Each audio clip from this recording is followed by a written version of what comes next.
እግዚአብሔር ስም ብሩክ ይሁን። በጣም አመሰግናለሁ። እግዚአብሔር አምላክ ይባርካችሁ። እንዳልኩት ዛሬ ስለ ቲያጥሮን ቤተክርስቲያን የማስተምረውን የመጨረሻውን ትምህርት የንጋቱ ኮከብ የሚለውን የማብራራበት ቀን ነው። 129ኛ ትምህርት ነው። የቲያጥሮን ቤተክርስቲያንን በሚመለከት ግን በቲያጥሮን ቤተክርስቲያን ላይ ያስተማርኩት 20ኛው ትምህርት ነው ማለት ነው። እግዚአብሔር አምላካችን ስሙ ይባረክ። ስለዚህ ሙሉን አነባዋለሁ። ሙሉን የማነበው ደግሞ ሙሉ ሐሳቡን እንድንይዘው ነው። የመጨረሻዋን የንጋቱንም ኮከብ ሰጠዋለሁ የምትለው ብቻ እንዳትሆን ማለት ነው። ስለዚህ ጸልየን እንጀምራለን። እግዚአብሔር አምላካችን ሆይ እናመሰግንሃለን። ክብርና ምስጋና ከዘላለም እስከ ዘላለም በሰማይም በምድርም ላንተ ለአምላካችን ብቻ ይሁን። ስለ ቲያጥሮን ቤተክርስቲያን ብዙ ተማርን። እግዚአብሔር አምላካችን ሆይ መንፈስ ለአብያተ ክርስቲያናት የሚለውን ጆሮ ያለው ይስማ ስለሚል ለቲያጥሮን የተጻፈውን መልእክት ለእኛም ትምህርት ለእኛም መልእክት ስለሆነልን ተባረክ። የቃል ፍቺ ስለሚያበራ ቃልህን ስላበራህልን ስላስተማርከን ተባረክ። ይሄን ቃል ከቅዱሳን ልብ ሊሰርቅ ወይም ወደ ተለያዩ ቅዱሳን እንዳይደርስ ለማድረግ በስውርም በግልጽም ጥረት የሚያደርገውን ሰይጣን በጌታ በኢየሱስ ስም እንቃወመዋለን። ይሄን የጽድቅን ቃል ይሰሙ ዘንድ አጥንት የሆነውን ቃል ይበሉ ዘንድ እግዚአብሔር አምላካችን ሆይ የጽድቅን ትምህርት መማር ለወደዱ ለወንድሞቼና ለእህቶቼ በዚህ ትምህርት ውስጥ አሁንም ጸጋን ተሰጣቸው ዘንድ ጸልያለሁ። ለእኔም ጭምር ጌታ ሆይ መንፈስህን እንድንካፈል አንተ ከኛ ጋር አሁን በኢየሱስ ስም ክፉ የተመታ ይሁን። አንተ ግን በመካከላችን ሁን። አንተ ግን አስተምረን፣ የቃልህን እውነት አብራልን። ጌታ ሆይ አስተዋዮችም አድርገን በጌታ በኢየሱስ ክርስቶስ ስም አምነን እንጸልያለን። አሜን አሜን አሜን። እግዚአብሔር አምላካችን ስሙ ይባረክ። ቲያጥሮን ማለት ሴት ልጅ ማለት እንደሆነ ነግሬያችኋለሁ። ሉሲማኮስ የተባለው የአሌክሳንደር ጀነራል የነበረው በጦርነት ላይ ያለ ሴት ልጅ እንደተወለደለት ሲነገረው ፔሎፒያ ትባል የነበረችውን ከተማ ሴት ልጅ ብሎ እንደሰየማት ተነጋግረናል ስንጀምር ማለት ነው። ከተማዋ የተመሰረተችው ማለት ከተማዋን ስሟ ቲያጥሮን ሴት ልጅ እንደማለት መሆኑ መጠን ሌላው የሚገርማችሁ የዚች ከተማ የዚች ቤተክርስቲያን መስራች ናት ተብሎ የምትታመነው የዚያ ከተማ ነዋሪ የነበረችው የሐር ነጋዴዋ ሊዲያ ሴት ልጅ ነች። እግዚአብሔር አምላካችን ስሙ ይባረክ። ከተማውንም የምትበጠብጠው ነብይ ነኝ እያለች የምታወቀውም ኤልዛቤል ሴት ነች። ስለዚህ በጣም ከሴት ጋር የተያያዘ ነገር ያለው ቤተክርስቲያን እንደሆነ እስከዛሬ በጣም ብዙ ተምረናል። ስሟ የከተማዋ ሴት ልጅ ማለት ነው። ቤተክርስቲያኗ የተመሰረተችው ሴት በሆነችው በሊዲያ ነው። ከተማዋን የምታወቀው ነብይ ነኝ የምትለዋ ሴት የሆነችው ኤልዛቤል ነች። እና ይሄን ስጀምር መግቢያው ላይ ያልኩትን ሄዳችሁ ሁላችሁም ልትሰሙት ትችላላችሁ። በቲያጥሮን ላለው ቤተክርስቲያን መልአክ እንዲህ ብለህ ጻፍ። እንደ እሳት ነበልባል የሆኑ አይኖችና በእሳት ቀልጦ የነጠረ ናስ የሚመስሉ እግሮች ያሉት የእግዚአብሔር ልጅ እንዲህ ይላል። ከዛ በኋላ ይህ የእግዚአብሔር ልጅ በእነሱ ያየው መልካም ነገር ይዘረዝራል። ስራህን፣ ፍቅርህን፣ እምነትህን፣ አገልግሎትህንና ትዕግስትህን አውቃለሁ። ደግሞም ከመጀመሪያው ስራህ ይልቅ የአሁኑ እንደሚበልጥ አውቃለሁ። ማለትም በጎ ስራ የሚሰሩ ቅዱሳን የነበሩበት ቤተክርስቲያን ነው። እግዚአብሔር ይመስገን። ፍቅር ያላቸው ታስታውሱ እንደሆነ የቲያጥሮን ቅዱሳን ስራ፣ የቲያጥሮን ቅዱሳን ፍቅር የሚሉ ትምህርቶችንም አስተምሬያለሁ። ስለ እምነታቸውም ስለ ትዕግስታቸውም ስለ አገልግሎታቸውም አስተምሬያለሁ እና ተመልሳችሁ ማዳመጥ ትችላላችሁ። ስራቸው ደግሞ ከመጀመሪያው ይልቅ የበለጠ እየጨመረ የሚሄድ እንደነበረም ተመልክተናል። ከዛ ጌታ ቅር የተሰኘበትን ነገር ስለነሱ የሚነቅፈውን ነገር መናገር ይጀምራል። እንዲህ ይላል፣ ይሁን እንጂ የምነቅፍብህ ነገር አለኝ። ነብይ ነኝ የምትለዋል። ጌታ እኮ ነብይ ያደረኳትን ወይም ለነብይነት አገልግሎት የጠራኋትን አይደለም የሚለው። እሷ ራሷ ነብይ ሳትሆን ነብይ ነኝ የምትለውን ሴት ነው የሚለው። ሴት ነው አሁንም የሚለው። ኤልዛቤልን ችላ ብለሃታል። ይሄን በደንብ አድርገን የአክዓብ ሚስት ከነበረችው ከብሉይ ኪዳኗ ኤልዛቤል ጋር እያስተያየን ተምረናል። እርሷ አገልጋዮቼ እንዲሴስኑና ለጣዖት የተሰዋ እንዲበሉ ማንን? አገልጋዮቼን ምን እንዲያደርጉ? እንዲሴስኑ፣ በአምልኮ ስም እንዲሴስኑ። ይሄም ደግሞ ወረድ ብለን እንደምናየው የሰይጣን ጥልቅ ሚስጥር ነው ስለሚባል ማለት ነው። እሷ አገልጋዮቼ እንዲሴስኑና ለጣዖት የተሰዋው ምግብ እንዲበሉ በትምህርቷ ምን ትላለች? ታስታቸዋለች። አሳች ነች። ነብይ ነኝ ትላለች፣ ግን አይደለችም፣ አሳች ነች። ከዝሙቷ ንስሐ እንድትገባ ጊዜ ሰጥቻት ነበር፣ እርሷ ግን ፈቃደኛ አልሆነችም። ከዛስ ስለዚህ ይላል ጌታ ሲናገር በመከራ አልጋ ላይ ጥላት አለው። ማንን? ኤልዛቤልን። ከእርሷ ጋር የሚያመነዝሩትን ማንን? እነዚያ አገልጋዮቼ የተባሉትን። ከመንገዷ ንስሐ ካልገቡ ብርቱ ስቃይ ያመጣባቸዋለሁ። በእነዚህ በዝሙት ስራቸው የተወለዱ ልጆችም ስለነበሩ ልጆቿንም በሞት እቀጣቸዋለሁ። ከዚያም አብያተ ክርስቲያናት ሁሉ እኔ ልብንና ሐሳብን የምመረምር መሆኔን ይረዳሉ። እግዚአብሔር አምላካችን ስሙ ይባረክ። አብያተ ክርስቲያናት በሙሉ የቲያጥሮን ቤተክርስቲያን ብቻ ሳትሆን አብያተ ክርስቲያናት በሙሉ ይሄን ይረዳሉ ይልና ለእያንዳንዳችሁም እንደ ስራችሁ እከፍላችኋለሁ። ትምህርቷን ላልተከተላችሁና የሰይጣን ጥልቅ ሚስጥር ነው የሚባለውን ላልተቀበላችሁ። ትምህርቷ አርዕሱ የሰይጣን ጥልቅ ሚስጥር የሚል ነው። በዚያን ጊዜ ከነበረው የኖስቲኮች እምነት ጋር የተያያዘ የሰይጣንን ምሽግ ሰብሮ ለመግባትና ሰይጣንን ለማሸነፍ የሰይጣንን ሚስጥር ማወቅ ያስፈልጋል ተብሎ ኃጢአትን ማድረግን የሰይጣንን ሚስጥር የማወቂያ ሚስጥር ነው ተብሎ ስለታሰበ ኃጢአት ማድረግ ተገቢ ነው ብላ የምታስተምር ሴት ነበረች። የሰይጣን ጥልቅ ሚስጥር ነው የሚባለውን ላልተቀበላችሁ በቲያጥሮን ለተቀራችሁ ለእናንተ ግን ይህን እላለሁ፣ በእናንተ ላይ ተጨማሪ ሸክም አልጭንባችሁም፣ ብቻ እኔ እስክመጣ ድረስ ያላችሁን አጥብቃችሁ ያዙ ማለት ጽኑ አላቸው ጌታ ኢየሱስ። እግዚአብሔር ይመስገን።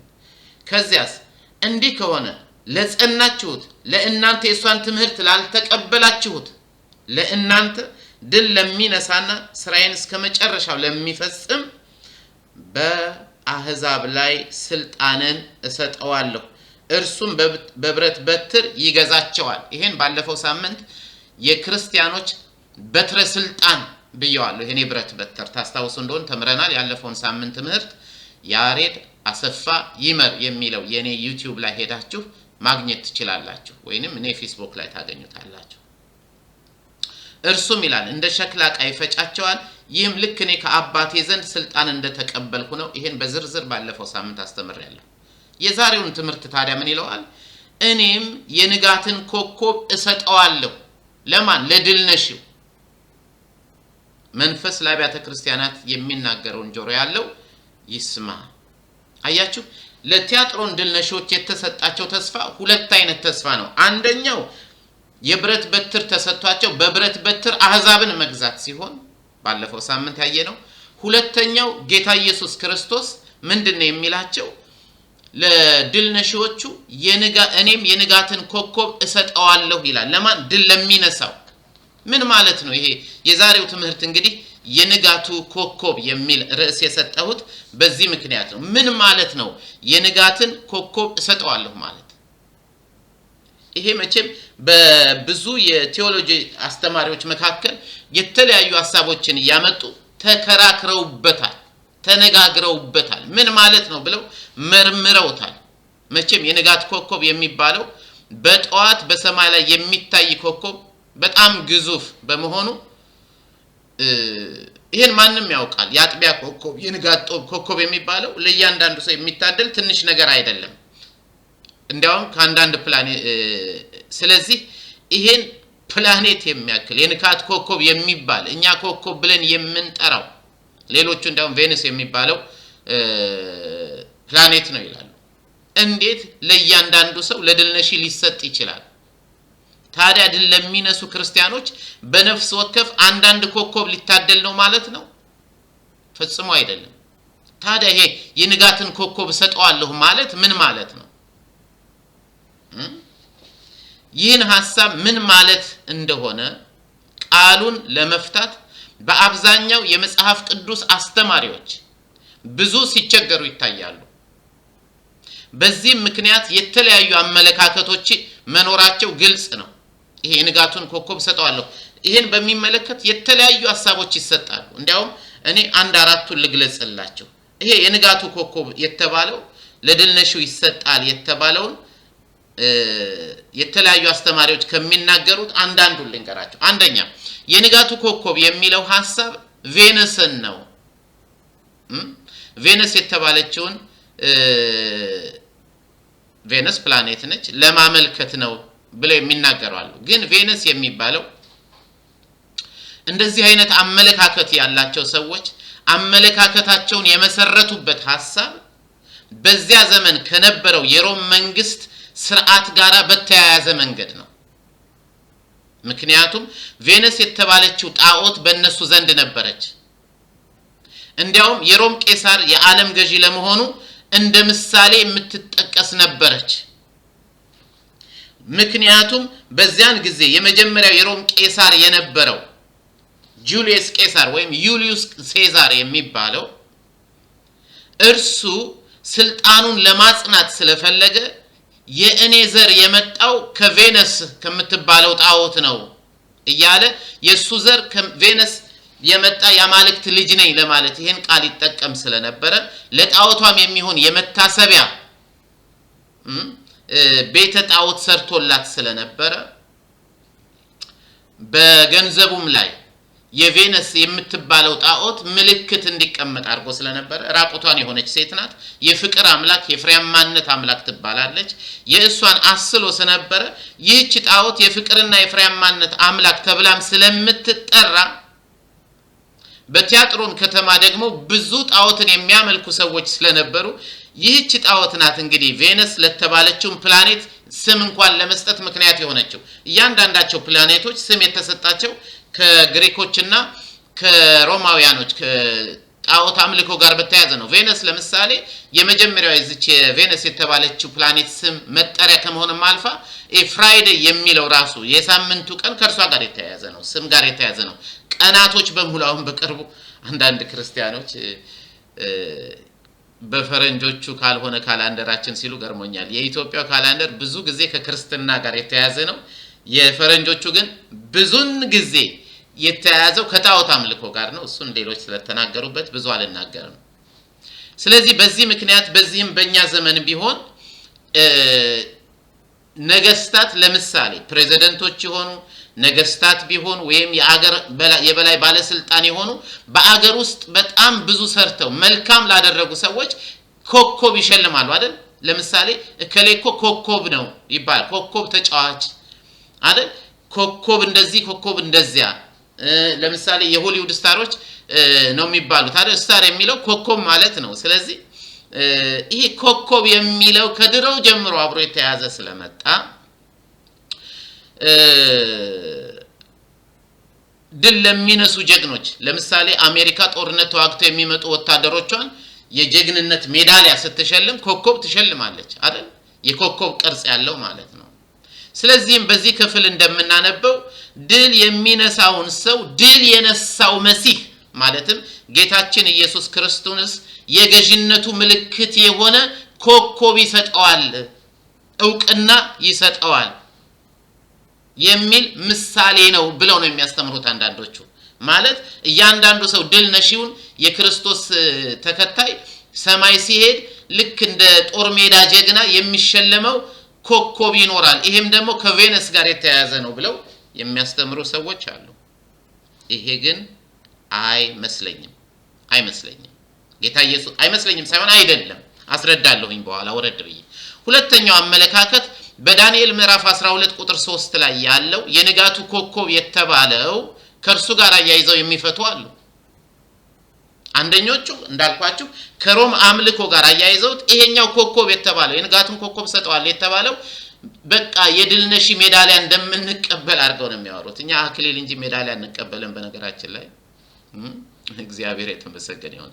በዳንኤል ምዕራፍ 12 ቁጥር 3 ላይ ደግሞ እንዲህ ይላል፣ በዚያ ዘመን ስለ ህዝብ ከቁጥር 1 ጀምረው በዚያ ዘመን ስለ ህዝብ የሚቆመው ታላቁ ሚካኤል ይነሳል፣ መንግስታት ከተመሰረቱበት ጊዜ ጀምሮ እስከዚያ ዘመን ድረስ ታይቶ የማይታወቅ ታላቅ መከራ ይሆናል።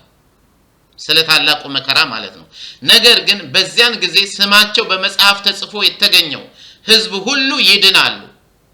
ስለ መዳን ነው። ቁጥር 2 በምድር አፈር ውስጥ ካንቀላፉት ብዙዎች ይነሳሉ። ስለ ትንሳኤ ነው። አንዳንዶች ለዘላለም ሕይወት፣ ሌሎቹም ለውርደትና ለዘላለም ጉስቁልና ይነሳሉ ካለ በኋላ ቁጥር 3 ላይ ጥበበኞች እንደ ሰማይ ጸዳል ብዙዎችን ወደ ጽድቅ የሚመልሱ እንደ ከዋክብት ለዘላለም ይደምቃሉ ስለሚል በዚህ መሰረት አማኞች በሰማይ የሚጠብቃቸውን ክብር ለመግለጥ የተነገረ ነው። አያችሁ፣ ጥበበኞች እንደ ሰማይ ጸዳይ ያበራሉ፣ ብዙዎችም እንደ ወደ ጽድቅ የሚመልሱ እንደ ከዋክብት ለዘላለም ይደምቃሉ ስለሚል እርግጥ ሌላም ቦታ ላይ አንድ ከዋክብት ከሌላው ከዋክብት ይበልጣል እያለ ራእይ መጽሐፍ ላይ ይናገራል። ስለሚኖራቸው ክብር ነው የሚናገረው ይላሉ። እዚህ ላይ ግን ለቲያጥሮን ቤተክርስቲያን የተባለው ግን ለድል ነሺዎች በነፍስ ወከፍ የሚሰጥ ነው። እርግጥ ክብር እንደምናገኝ ከጌታ ጋር ለዘላለም እንደምንኖር ይሄ ግልጽ ነው። እግዚአብሔር አምላካችን ስሙ ይባረክ። ይሄ ሁለተኛው አመለካከት ነው። አንደኛው እንደ ሮም መንግስት፣ ሁለተኛው በዳንኤል ምዕራፍ 12 ቁጥር 3 ላይ እንደተጻፈው ነው የሚሉ ናቸው። ሶስተኛው ራእይ ምዕራፍ 2 ቁጥር 28 ላይ አሁን የምናነበው ይህ ከዋክብትን እሰጣለሁ ተብሎ የተነገረው ቃል እነዚህ ብዙዎች ዝም ብሎ ብዙ የማያስኬድ ነው። ገና የንጋት ኮከብ የሚል ቃል ስለሆነ የንጋት ኮከብ የሚል ከመጽሐፍ ቅዱስ ሄደው አዩና አሃ ይሄማ ከኢሳይያስ ምዕራፍ 14 ቁጥር 12 ጋር ያያያዛል አሉ። ብዙ ጊዜ የመጽሐፍ ቅዱስ አስተማሪዎችም ልንጠነቀቅ የሚገባን ክርስቲያኖችም መጽሐፍ ቅዱስን ስናነብ ልንጠነቀቅ የሚገባን ገና ለገና ተመሳሳይ ቃል ነው ብለን ማገናኘት በፍጹም የለብንም። እርግጥ ነው በዚህ በኢሳይያስ 14 ቁጥር 12 ላይ የንጋት ኮከብ የሚል አለ። but who is he? ማን ነው እሱ ብንል ሰይጣን ነው። እና ምን ይላል በራእይ ምዕራፍ 2 ቁጥር 28 ጌታ ኢየሱስ ክርስቶስ ድል ለሚነሳው አሁን የንጋትን ኮከብ ሰጣዋለሁ የሚለውን ለመረዳት ሐሳቡን በኢሳይያስ 14 ቁጥር 12 መሰረት መፈታት አለበት የሚሉ ሲሆኑ በተጨማሪም ከጨለማ ግዛት ወደ ብርሃን መንግስት ለመምጣታችን ምሳሌ እንዲሆን ነው የሚናገረው ብለው ለማብራራት ይሞክራሉ። ይሄ ግን በጣም ስህተት ነው። ምክንያቱም ኢሳይያስ 14 ቁጥር 12 ላይ የሚለው ስለ ሰይጣን ነው። አንተ የንጋት ልጅ አጥቢያ ኮከብ ሆይ እንዴት ከሰማይ ወደቅህ? አንተ ቀድሞ መንግስታትን ያዋረድህ እንዴት ወደ ምድር ተጣልህ? ያው ሰይጣን ይሄን ራእይ ምዕራፍ 12ም ላይ ሄደን ልናነበው እንችላለን እንዴት እንደተጣለ የሚተርክ ነው። በዚህ ጥቅስ መሰረት ግን ሰይጣን ስለሆነ የንጋት ኮከብ የተባለው ይህን አመለካከት አሁን ጌታ ኢየሱስ በራእይ ምዕራፍ 2:28 ላይ ለቲያጥሮን ከሚናገረው ጋር ለድል ነሺዎች ከሚሰጥ ሽልማት ጋር አገናኝቶ መቀበል ማንበብም ስህተት ነው። ምክንያቱም ጌታ ኢየሱስ ክርስቶስ ሰይጣንን ስጦታ አድርጎ ለድል ነሺዎች አይሰጥም። ፈጽሞ የተሳሳተ ሊታሰብ እንኳን የማይገባው ነው። ምክንያቱም የሰይጣን መንፈስ ሰው ውስጥ የሚገባ ከሆነ ጥቅሙ ምንድነው? ይሄ ገና ለገና ጥቅስን ከጥቅስ ይሄኝም እዚህም ላይ ንጋት ኮከብ ይላል እዛም ላይ አጥቢያ ኮከብ ይላል ይሄ ነው መሆን ያለበት የሚሉ ሰዎች በጣም ስህተት ነው። ፕሊዝ መጽሐፍ ቅዱስ ስናነብ ጥቅሱ ቃሉ እዚህም እዛም አለ ብለን የምንደምረው ምንም ነገር የለብንም። እኛ የጥቅስ ድምር አናምንም። በእግዚአብሔር ፕሪንሲፕል ነው የምናምነው። እግዚአብሔር አምላካችን ስሙ ይባረክ።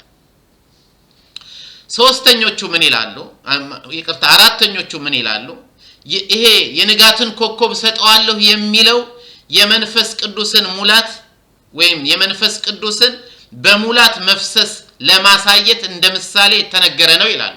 ማለት የዚያን ጊዜ በመንፈስ ቅዱስ ከጌታ ኢየሱስ ጋር በሙላት እንደምንኖር እኛም እንደምናበራ የሚናገር ነው ይላሉ። ጥሩ አባባል ነው። ግን ይሄን ከማብራራ አምስተኛው ነው እኔ የማምንበትን ሳብራራ ይሄ አሁን የምናገረው የመንፈስ ቅዱስንም ጨምሮ ማየት ወይም መረዳት ይቻላል ብዬ አስባለሁ። ታዲያ ይሄ የንጋት ኮከብን እሰጠዋለሁ የሚለው ምን ማለት ነው? የንጋት ኮከብ ምንድነው? ማን ነው? ይህ የንጋት ኮከብ ራሱ ጌታችን ኢየሱስ ክርስቶስ ነው። የንጋትን ኮከብ እሰጠዋለሁ ሲል ደግሞ ምን ማለቱ ነው ብለን መመርመር አለብን። ጌታ ኢየሱስ ክርስቶስ ራሱ ይሄን ተርጉሞ ነግሮናል። በራእይ ምዕራፍ 22 ቁጥር 16 ላይ ጌታ ኢየሱስ ምንድነው ያለው? እኔ ኢየሱስ እነዚህን ነገሮች እንዲመሰክር መልአኬን ለአብያተ ክርስቲያናት ልኬአለሁ። እኔ የዳዊት ስርና ዘር ነኝ፣ የሚያበራም የንጋት ኮከብ ነኝ። ሃሌሉያ! ማን ነው ያለው? ጌታ ኢየሱስ። የንጋት ኮከብ እኔ ነኝ። አሁን ምን እያለ ነው? የንጋትን ኮከብ እሰጠዋለሁ እያለ ነው። የንጋት ኮከብም እኔ ነኝ እያለ ጌታ ኢየሱስ ክርስቶስ ሄዶ በኢሳይያስ 14:12 መሰረት ለመተርጎም መሞከር ኢቨን እንኳን ጥሩ ስለሆነ ቀደም ከነገርኳችሁ ጋር አያይዞ በሌላ መንገድ መተርጎም ትክክል ነው ብዬ አላምንም። ለምሳሌ ከዳንኤል ምዕራፍ 12 ቁጥር 3 ጋር ይመሳሰላል። ድል የነሱ ሰዎች ጌታ ኢየሱስ ክርስቶስ እንደሚያደምቃቸው የተነገረው ነው። ጥበበኞች እንደ ሰማይ ጸዳል ያበራሉ ተብሏል። ብዙዎችን ወደ ጽድቅ የሚመልሱ እንደ ከዋክብት ለዘላለም ይደምቃሉ ተብሎ ተጽፏል። ኦፍ ኮርስ እውነት ነው ይሄ። ግን ጌታ ኢየሱስ ክርስቶስ አሁን እየተናገረ ያለው ምን ማለቱ ነው ብለን ስናስብ እኔ ራሴን ለእርሱ እሰጠዋለሁ ወይም በእኔ ህይወት ይኖራል እያለ ነው። ላብራራላችሁ። ስለዚህ ጌታ ምን አለ? እኔ የዳዊት ስርና ዘር ነኝ፣ የሚያበራም የንጋት ኮከብ ነኝ። ታዲያ ጌታ ሆይ ድል ለሚነሳው የንጋትን ኮከብ እሰጠዋለሁ ስትል ምን ማለትህ ነው? ስለዚህ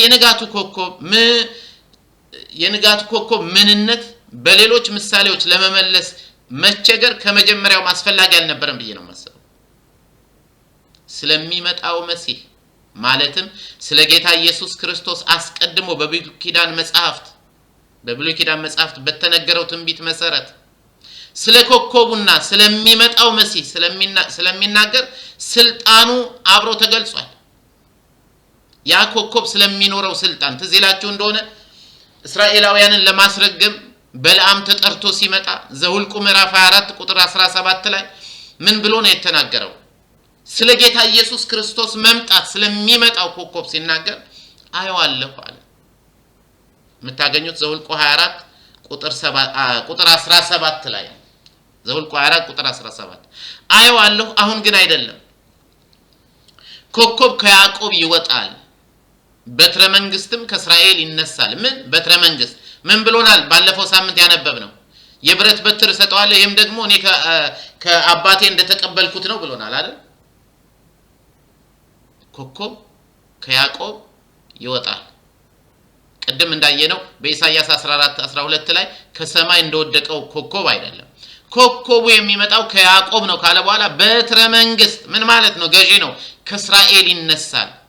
የሞዓብ ግንባሮች የሴትም ወንድ ልጆችን ራስ ቅል ያደቃል። ይሄ ባለፈው ያየነው እንደ ሸክላ ዕቃ የሚለው ማለት ነው ይላል።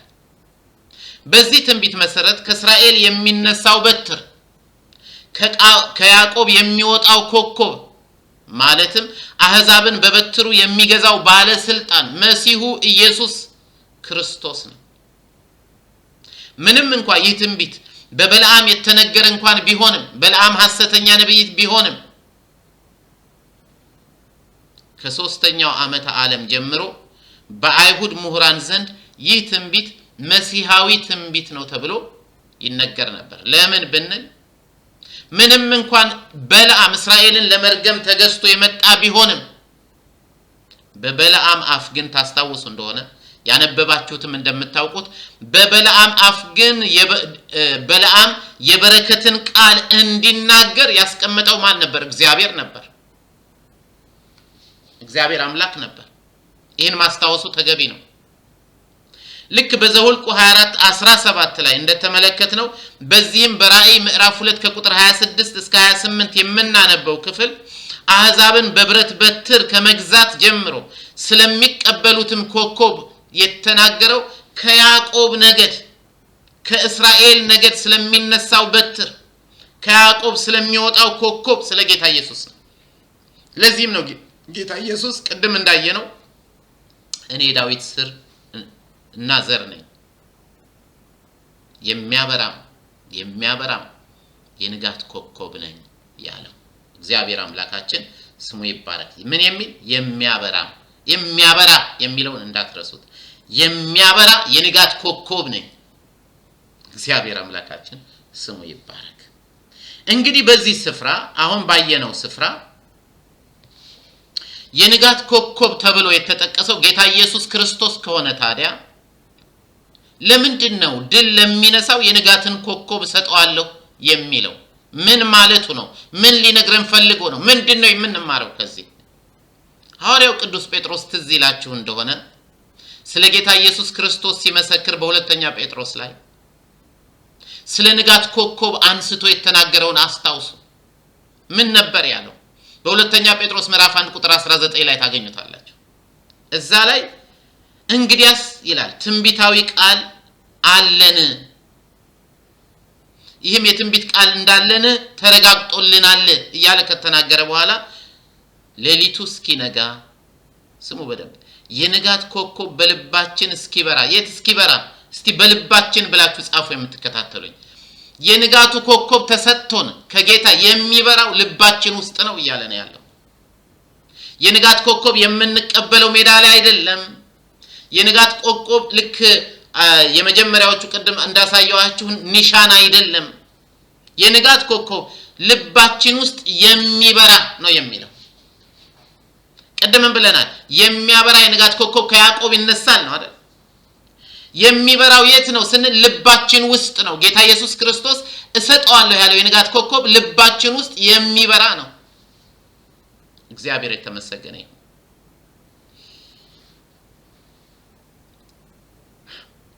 አሜን። ተባረኪ ሰሊና። አሜን። የሚበራ የንጋት ኮከብ ለድል ነሺዎች የሚሰጠን ከጌታ የምንቀበለው የጌታን ሕይወት የሚገልጽ ነው። የድል ነሺዎች የሚሰጥ በውጭ የሚሰጥ የሚታይ ሜዳሊያ ለድል ነሺዎች የሚሰጥ ክብር ለማስረዳት ሌላ ነገር መፈለግ የለብንም። ምሳሌ አነጋገር ቢሆንም በልባችን ውስጥ የሚበራውን የንጋቱን ኮከብ ለማስረዳት ነው። ስለዚህ ምን ይላል ጴጥሮስ?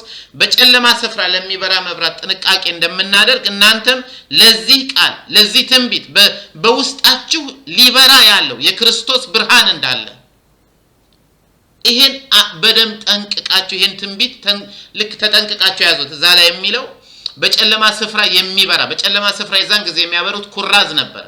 ኩራዝ በድንገት ንፋስ መጥቶ ሊያጠፋው ስለሚችል መጠንቀቅ ያስፈልጋል። እናንተም ውስጥ የተቀመጠው ይህ የንጋት ኮከብ የተባለው ተስፋ ለወደፊቱ እናንተ ውስጥ ጌታ ለሚሰጣችሁ ሕይወት ምሳሌ ሆኖ የተነገራችሁ ይሄን ትንቢት ነው የሚለው ሐዋርያው ጴጥሮስ። ተጠንቅቃችሁ ያዙት በቀላሉ እንዳይጠፋባችሁ። እንዲህም የሚባል አለ እንዴ ብላችሁ እንዳትተውት። ስለዚህ በመጨረሻው ዘመን በጌታ ኢየሱስ ክርስቶስ ዳግም ምጽአት ጊዜ በአማኞች ውስጥ በልባቸው ስለሚበራው ብርሃን ነው የሚናገረው ማለትም ይህ በእኛ ውስጥ በልባችን የሚበራው ብርሃን ከጌታ ኢየሱስ ክርስቶስ የምንካፈለው ሕይወት ነው አይደል? ዮሐንስ እኮ ሲጀምር እንደዚያ ነው የሚለው ስለ ብርሃን ሲናገር ዮሐንስ ወንጌል ምዕራፍ 1 ላንብብላችሁ። የሚናገረው ስለ የጌታ ሕይወት ብርሃን ነው እንደሆነ ነው። እግዚአብሔር አምላካችን ስሙ ይባረክ። በጣም ደስ የሚል ቃል ነው። ሕይወታችሁ ብሩህ ይሆናል። የጌታ ሕይወት ይገባባችኋል። በጌታ ሕይወት ዘላለም ትኖራላችሁ ማለት ነው።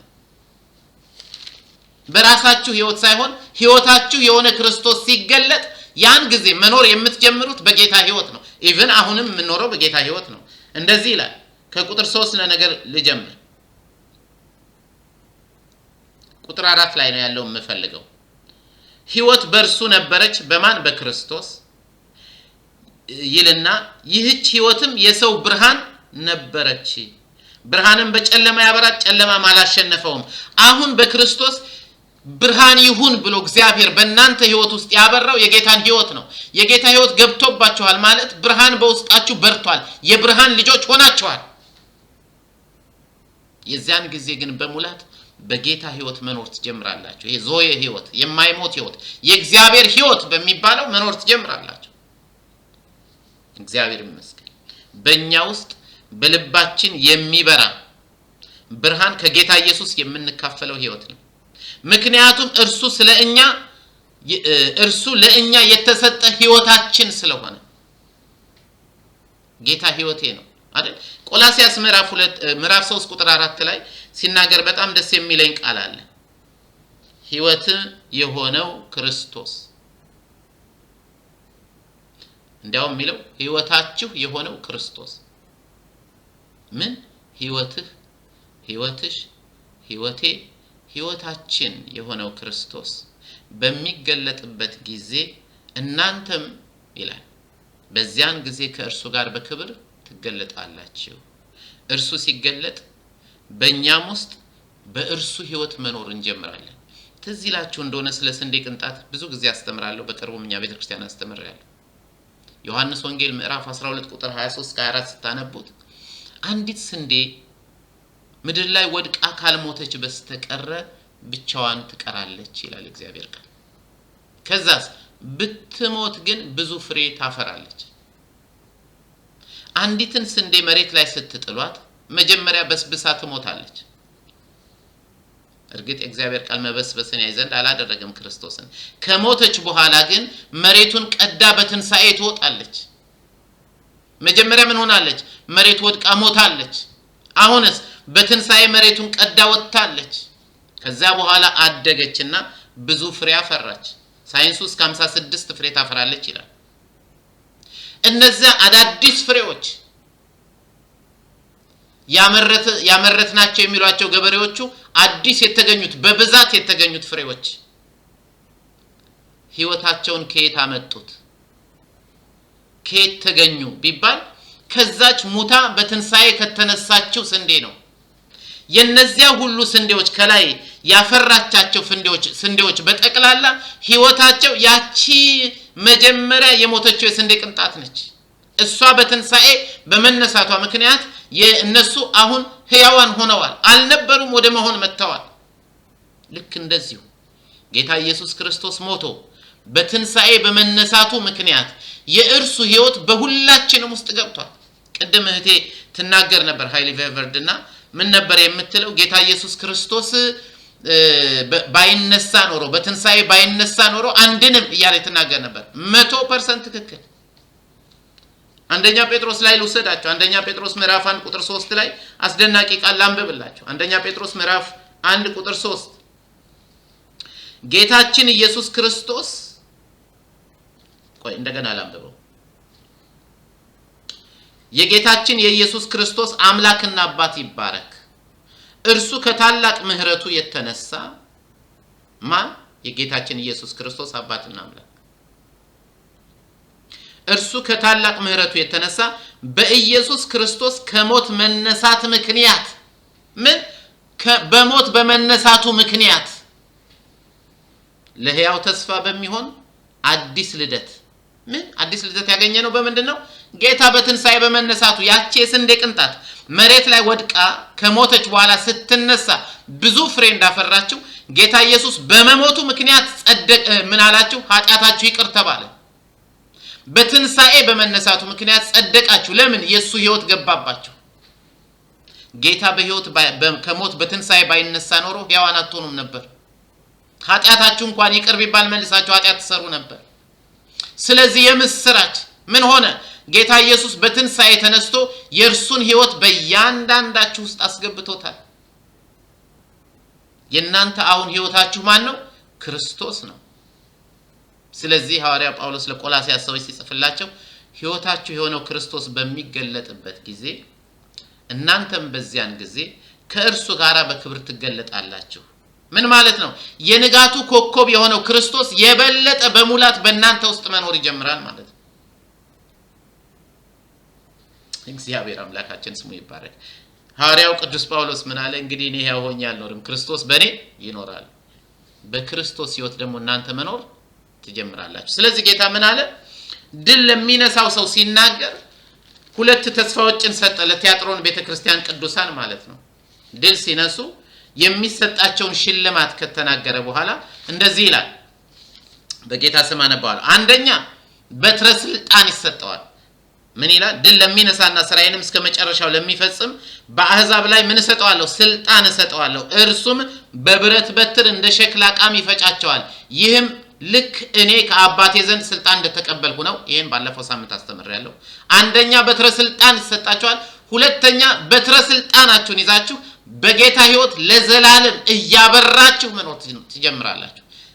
ለዚህ ነው እኔም የንጋትን ኮከብ እሰጠዋለሁ። የንጋት ኮከብ ማን ነው? ጌታ። ጌታ በእናንተ ውስጥ ይኖራል። ሃሌሉያ! እንዴት ደስ ይላል!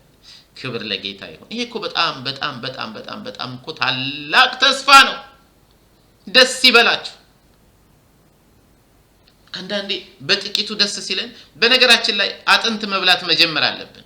ብዙ አሁን በኢትዮጵያ ያሉ ክርስቲያኖች ወተት የሚጋቱ ናቸው። በቃ በየጊዜው ዛሬ እንትንሽን በዛ ታሬ እንትንህን በዚያ ምን ትፈልጋለህ የሚባለው ማለት ነው። ልክ እንደ ሕፃን ልጅ ገበያ ሲሄድ ምን ላምጣልህ እንደሚባለው የጽድቅን ቃል የምንማርበት ጊዜ ይምጣ። እናንተ ታላቅ ተስፋ ያላችሁ ከክርስቶስ በትረ ስልጣን የምትቀበሉ እናንተ ታላቅ ተስፋ ያላችሁ በክርስቶስ ሕይወት ለዘላለም እየገዛችሁ የምትኖሩ ሰዎች ናቸው። የእግዚአብሔር ስም ብሩክ ይሁን። እግዚአብሔር አምላካችን ስሙ ይባረክ። ታዲያ ጌታ ምን ይላል? ወዲያውኑ መንፈስ ለአብያተ ክርስቲያናት የሚለውን ወይም የሚናገረውን ጆሮ ያለው ይስማ በማለት ቁጥር 29 ላይ ይደመድማል። መንፈስ ለዚች ለቲያጥሮን ቤተክርስቲያን የተናገረው ለሁላችንም መሆኑን የምታዩት መንፈስ ለቲያጥሮን የሚናገረውን ለቲያጥሮን ክርስቲያኖች ይስሙ አይደለም የሚለው አብያተ ክርስቲያናት መንፈስ ለአብያተ ክርስቲያናት ለነሱ የተነገረው ለኔም ትምህርት ነው። ለነሱ የተሰጠው ተስፋ ለኔም ተስፋ ነው። ለኤፌሶን ቤተክርስቲያን የተሰጠው ተስፋ ከዘላለም ሕይወት ፍሬ እንድንበላ የሚሰጣቸው ለኤፌሶኖች ብቻ ለኔም ነው። የዘላለምን ሕይወት እንዲኖሩ የሚሰጣቸው የሰምረኔስ ቅዱሳን ብቻ አይደሉም፣ ለኔም ነው፣ ላንተም ነው፣ ላንቺም ነው። እግዚአብሔር አምላካችን ስሙ ይባረክ። ልብሳቸውን አጥበው ነጭ ልብስ ተሰጥቷቸው የሚሄዱት የጴርጋሞን ብቻ አይደሉም፣ የኔም ነው። እንደ ቲያጥሮን ቤተክርስቲያን ከሄድን ደግሞ የብረት በትር ተሰጥቷቸው በበትረ መንግስት የሚገዙት የቲያጥሮን ብቻ አይደሉም፣ እኔም ነኝ። የንጋት ኮከብ የሚሰጣቸው እነሱ ብቻ አይደሉም፣ አንተም ነህ፣ አንቺም ነሽ፣ ሁላችንም ነን። ስለዚህ ምን አለ? መንፈስ ለቲያጥሮን አይደለም ለአብያተ ክርስቲያናት የሚናገረውን ጆሮ ያለው ይስማ። ይሄ ራዕይ ምዕራፍ 2 ቁጥር 7ን ያስተማርኩበትን ሄዳችሁ ማየት ትችላላችሁ። ስለ ኤፌሶን ቤተክርስቲያን ድልነሾች የተናገርኩበት ላይ ግን አሁን መንፈስ ለቲያጥሮን ቤተክርስቲያን እየተናገረ ያለው ምንድነው ብለን ስናስብ በቤተክርስቲያናችን ውስጥ መንፈስ ግን ለነሱ ምንድነው እየነገራቸው ያለው? አንደኛ የኤልዛቤልን ትምህርት እንዳይከተሉ፣ ሁለተኛ ኤልዛቤል የሐሰት አስተማሪ መሆኗ፣ ሶስተኛ ከላይ ከጀመርነው ጌታ ስራቸውን፣ ፍቅራቸውን ጠቅላላ ማለት ነው እዚህ ላይ የተዘረዘረው ስራህን፣ ፍቅርህን፣ እምነትህን፣ አገልግሎትህን፣ ትዕግስትን አቃለው ስላለ በዚህ ነገር እንዲበረቱ፣ ሁለተኛ ሐሰተኛ ነቢያት የተባለችውን ኤልዛቤልን እንዲያውቋት አይደል እንዴ? እንደዛ ነው። ሶስተኛ ከሷ ጋር የሚያመነዝሩትን ፈጥነው ኤልዛቤልም ንስሐ ግቢ ብትባልም ቢብላለች ከሷ ጋር የሚያመነዝሩት ፈጥነው ንስሐ እንዲገቡ ከዚያስ እያለ ይቀጥላል።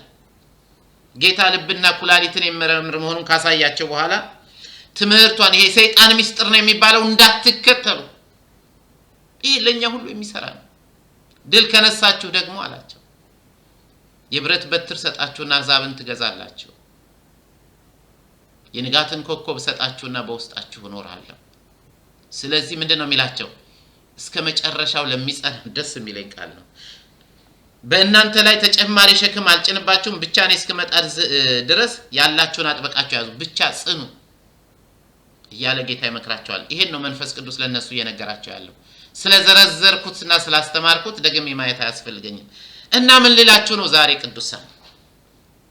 የቲያጥሮንን ቤተክርስቲያን መልእክት አየ ነው። ይሄ 20ኛው ነው የቲያጥሮንን በሚመለከት ያካፈልኳችሁ 20ኛው ነው። እግዚአብሔር የተመሰገነ ይሁን። እባካችሁን ሙሉ ልባችሁን ለጌታ ስጡና በጽናት የሐሰትን ትምህርት እየተቃወማችሁ በክርስቶስ ሕይወት የመኖር ታላቅ ተስፋ አላችሁና አሁንም በክርስቶስ ሕይወት ድናችኋልና ጌታ በትንሳኤ በመነሳቱ ውስጣችሁ ገብቷልና አይደል? ለወንጌል እንደሚገባ ኑሩ ይላል መጽሐፍ ቅዱስ። እናንተ ላይ ልፈርድ አይደለም ለኔም ነው።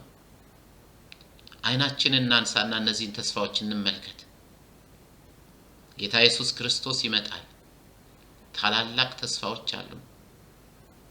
ተስፋ እንደሌላቸው ልጆች አልተወንም። ዮሐንስ 14 እንደተጻፈው ጌታ ቤት ሊያዘጋጅልን ይሄዳል፣ መጥቶ ይወስደናልና ጽኑ፣ በትንሹም በትልቁም አትወሰዱ። ጌታ ጸጋውን ያብዛላችሁ። በዚህም ዘመን ነብይ ነኝ እያለች ስታወናብድ እንደነበረችው ኤልዛቤል በዚህም ዘመን አሉ። ይገርማችኋል። ከፈርስት ሴንቸሪ ጀምሮ የኤፌሶንን ቤተክርስቲያን መልእክት ስናጠና ራዕይ ምዕራፍ 2 ከቁጥር 1 እስከ 7 እንዳየነው ሐዋርያ ሳይሆኑ ሐዋርያንን የሚሉትን መርምረህ ሐሰተኛ ሆነው እንዳገኛቸው አውቃለሁ ይላል። ምን ማለት ነው? ሐዋርያ ሳይሆኑ ሐዋርያንን የሚሉ በዚያም ዘመን ነበሩ። አሁን ደግሞ ስለ ኤልዛቤል ሲናገር ነብይ ነኝ የምትለዋን ሴት ኤልዛቤልን ችላ ስለምትላት የምነቅፍብህ ነገር ደግሞ አለኝ ይላል። ነብይ ሳይሆኑ ነብይ ነኝ የሚሉ የዛን ጊዜም ነበሩ ማለት ነው። ይገርማል። ልክ እንደዚሁ ሐዋርያ ጳውሎስም በተደጋጋሚ ያስተምራል። ወንጌልን ማስተማር ሲገባቸው ሐሰተኛ ወንጌል የሚያስተምሩ እንደነበሩ ቆላስይስ ምዕራፍ 1 ላይ አንብቡት። ሌላ ወንጌል የለም እያለ ይናገራል። ምንደኛ እረኞች እንዳሉ ጌታ ኢየሱስ ነግሮናል። ስለዚህ ሐዋርያ ነው፣ ነብይ ነው፣ እረኛ ነው ምናምን ሲባል ፕሊዝ ጌታን የሚመስሉትን መርጣችሁ ሂዱ፣ ከነርሱ ጋር ህብረትን አድርጉ። ለጊዜው ከሚመች ለጊዜው ከሚያምር ከእንደዚህ አይነት ነገር ጋር አታወዳድሩት። ሪሊ እንደ እግዚአብሔር ቃል ነው ወይ ብላችሁ መርምሩ ህይወትን፣ ወይም የምትሄዱበትን፣ የምትሰሙትን፣ የምትናገሩትን ሁሉ ማለት ነው። በሉ ብዙ አላውራ። እግዚአብሔር ጸጋውን ያብዛላችሁ፣ የጌታ በረከት ይብዛላችሁ። ያሬድ አሰፋ ይመር ብላችሁ የኔ ዩቲዩብ ላይ ሄዳችሁ ሰብስክራይብ በማድረግ ትምህርቶቼን ተከታተሉ። ከወደዳችሁት ላይክ አድርጉት። የዩቲዩብ አልጎሪዝም ለኔም ደግሞ ለሌሎች እንዲያደርስልኝ ሁሉ ጊዜ ቢያንስ ወይ እኔን መባረክ፣ ጥያቄም ካላችሁ ወይ መጠየቅ የሆነ ኮሜንት ጻፉ። ከወደዳችሁት ለሌሎችም አካፍሏቸው፣ ሼር አድርጉ። በዚህ መንገድ አገልግሎቴን አግዙኝ። በጣም ደስ ይለኛል። ብታግዙኝ ደስ ይለኛል። ትናንትና የሆኑ ወገኖች እኔ ቤት መተው ነበር። እንግዲህ ሰው ሰብስክራይብ እንዲያደርግ እኔ መሳደብ ልጀምር እንዲያልኩ ሳቁብኝ። እኔ ስሳደብ ታያቸው ማለት ነው። ሃይሊ ፌቨርድ እህቴ እግዚአብሔር አብስቶ ይባርክሽ። እኔ የምናገረው ቁም ነገር እንጂ ለስድብ የተጠራው ሰው አይደለሁም። ስለዚህ እባካችሁን አገልግሎቴን በማገዝ እርዱኝ። ሌላው ጌታ ቢፈቅድ እኛም ብንኖር አዲስ ዓመት ላይ ነው እንደገና የሚቀጥለውን ቤተክርስቲያን ሰርዴስን ይዤ የምመጣው ለማካፈል ማለት ነው። እስከዚያ ጊዜ ድረስ ብዙ የምሰራቸው አሉ። የጻፍኳቸው መጽሐፍቶች ለህትመት አዘጋጃለሁ። የዓመት መጨረሻ ስለሆነ ብዙ ጊዜ በግልም በግሩፕም የጸሎት ጊዜ ነው። እንዲህ አይነት ነገሮች ስለሚኖሩ ከጃንዋሪ በኋላ ነው ለማገልገል መጣውና ይሄን 1 ወር ተኩል አልኖርም። ከመጣሁም እናንተ በተለይ ፓልቶክ ላይ እናንተ በመታዘጋጁት ርዕስ አብሬ ለመወያየት ከመጣሁ ነው እንጂ ለማስተማር አልመጣም። ብዙውን ጊዜን መጽሐፎቼ ላይ አተኩራለሁ ማለት ነው። በጸሎታችሁ አስቡኝ፣ ደግፉኝ፣ በምትችሉት ሁሉ አግዙኝ። በጣም አመሰግናችኋለሁ። እግዚአብሔር አምላክ ይባርካችሁ። ጸልየን እንጨርሳለን። ጌታ ሆይ እናመሰግናለን ስለ ቲያጥሮን ቤተክርስቲያን እንድንማማር፣ ቃልህንም እንድንሰማ፣ ከአንተ እንድንማር፣ በህይወት የሚያኖረንን ቃልህን፣ የእግዚአብሔር ትንፋሽ ያለበትን ቃልህን፣ እንደገና የተወለድንበትን ቃልህን ሁሉ ጊዜ ስለምትመግበን እናመሰግናለን። ጌታ ሆይ አንተ በውስጣችን ስላለ፣ ዘርህ ስላለብን፣ አንተ ሞተህ በትንሳኤ በመነሳትህ ውስጣችን ስለገባ ከእግዚአብሔር የተወለዱ ይላል እግዚአብሔር ቃል ኃጢአትን አያደርጉም ዘሩ በእነርሱ ይኖራልና ይላል። ያን ማለቴ ነው። ሌላ ትርጉሙስ እንዳትገቡ። የጌታ ህይወት ውስጣችን ስላለ እናመሰግናለን። በክርስቶስ የእግዚአብሔር ልጆች ስለተደረግን እናመሰግናለን። የዘላለም ህይወት ስላለን እናመሰግናለን። ደግሞም ስለምንመጣ ታላቅ ተስፋ ስላለን እናመሰግናለን። ክብር ሁሉ ለአንተ ይሁን። ጌታ ሆይ አገልግሎቱን ይሄን ታሰፋው ዘንድ ወደ ሰዎች ልብ እንዲደርስ፣ ወደ ተለያየ ቦታ እንዲደርስ እንድትረዳኝ ጸልያለሁ። እግዚአብሔር ሆይ ተመስገን። በጌታ በኢየሱስ ክርስቶስ ስም እንጸልያለን።